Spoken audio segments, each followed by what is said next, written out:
আমরা কুষ্টিয়া থেকে আসছি যমজ দুই ভাই আজ গণতন্ত্রের মাকে বিদায় জানানোর জন্য আমাদের মা কুষ্টিয়া শহর জেলা বিএনপির মহিলা সভাপতি কুমকুম রহমান। আমরা রাজনৈতিক পরিবার থেকে বিলং করি, তাই এখানে আসা। তো আমাদের আজ বেগম খালেদা জিয়া, লন্ডনে আছে এলিজাবেথ, ভারতে আছে ইন্দিরা গান্ধী এবং আমাদের বাংলাদেশে আছে, আমরা গর্বের সাথে বলতে পারি, বেগম খালেদা জিয়া।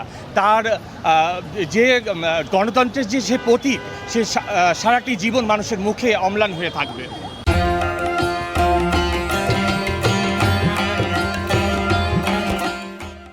আমাদের গণতন্ত্রের মা, আর এটি বাংলাদেশকে একটি গরিব রাষ্ট্রই বলা চলে, এটা জনসংখ্যা অধিক, কিন্তু বেগম জিয়ার সৌন্দর্য, তার আপসহীনতা এবং তার এই গণতন্ত্রের প্রতি সংগ্রাম আমাদেরকে বহির্বিশ্বে সবসময় একটি উন্নত এবং বড়লোক রাষ্ট্র হিসেবেই পরিচিতি লাভ করেছে।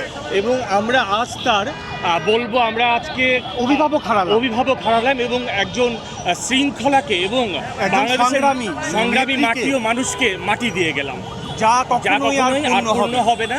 আমরা তার বিদায় আত্মার মাগফিরাত কামনা করছি। বেগম জিয়ার অমর হয়ে থাকবে, সুস্থ কামনা করছি।